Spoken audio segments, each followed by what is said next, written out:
because I'd been through the Pentagon right after 9/11. About 10 days after 9/11, I went through the Pentagon and I saw Secretary Rumsfeld and Deputy Secretary Wolfowitz. I went downstairs just to say hello to some of the people on the Joint Staff who used to work for me, and one of the generals called me and he said, "Sir, you got to come in. You got to come in and talk to me a second." I said, "Well, you're too busy." He said, "No." He says, "We've made the decision. We're going to war with Iraq." This was on or about the 20th of September. I said, "We're going to war with Iraq. Why?" He said, "I don't know." He said, "I guess they don't know what else to do." So I said, "Well, did they find some information connecting Saddam to Al-Qaeda?" He said, No. He says, "There's nothing new that way. They just made the decision to go to war with Iraq." He said, "I guess it's like we don't know what to do about terrorists, but we've got a good military and we can take down governments." And he said, "I guess if the only tool you have is a hammer, every problem has to look like a nail." So I came back to see him a few weeks later, and by that time we were bombing in Afghanistan. I said, "Are we still going to war with Iraq?" And he said, "Oh, it's worse than that." He said, he reached over on his desk, he picked up a piece of paper, and he said, I just got this down from upstairs," meaning the Secretary of Defense's office today, and he said, "This is a memo that describes how we're going to take out 7 countries in 5 years, starting with Iraq and then Syria, Lebanon, Libya, Somalia, Sudan, and finishing off Iran."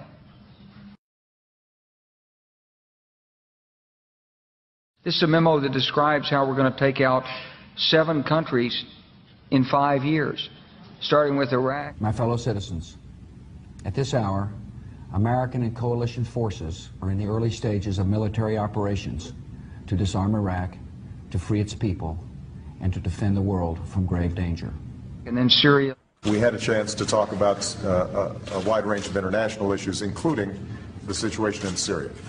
And I have to say that all of us who've been seeing the terrible pictures coming out of Syria and Homs recently recognize it is absolutely imperative for the international community to rally and send a clear message to President Assad that it is time for a transition. It is time for that regime to move on, and it is time to stop the killing of Syrian citizens by their own government. Lebanon. They both had different reasons, the State Department and the White House, for wanting Israel to do it, encouraging them to do it, supporting them. Our Air Force worked very closely with the Israeli Air Force for months before this, not necessarily with a deadline, knowing when it would happen. It was always going to be whenever there was an incident, they would take advantage of an incident. The word I used was fortunate timing. When the Hezbollah grabbed some of the Israeli soldiers in early July, that was then a pretext, I think that's the only word, for a major offensive that had been in the works a long time. Libya. Today we can definitively say that the Gaddafi regime has come to an end. The last major regime strongholds have fallen. The new government is consolidating the control over the country, and one of the world's longest-serving dictators is no more. Somalia. Well, violence isn't only on the rise in Afghanistan. In fact, it looks like America's shadow wars have now increased by 1. Drone strikes have long been reported in Pakistan and Yemen, but now there's news that a week ago, a U.S. drone aircraft fired on 2 leaders of the Somalian organization Al-Shabaab. Sudan. President Obama is sending 100 combat-equipped troops to Central Africa to advise local forces on getting rid of one of the continent's most vicious operatives, Joseph Kony, the head of the Lord's Resistance Army, a group responsible for atrocities across the region. It's the first open deployment of U.S. ground combat power to Africa since the Black Hawk Down incident in Somalia in the 1990s that killed 18 troops.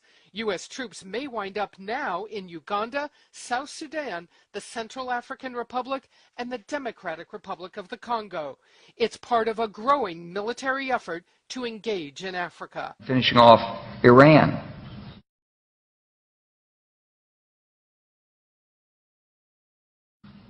I said, "Is it classified?" He said, "Yes, sir." I said, "Well, don't show it to me." And I saw him a year or so ago, and I said, "You remember that?" He said, "Sir, I didn't show you that memo. I didn't show it to you." I'm sorry, what did you say his name was? I'm not going to give you his name. So go through the countries again? Well, starting with Iraq, then Syria and Lebanon, then Libya, then Somalia and Sudan, and then back to Iran.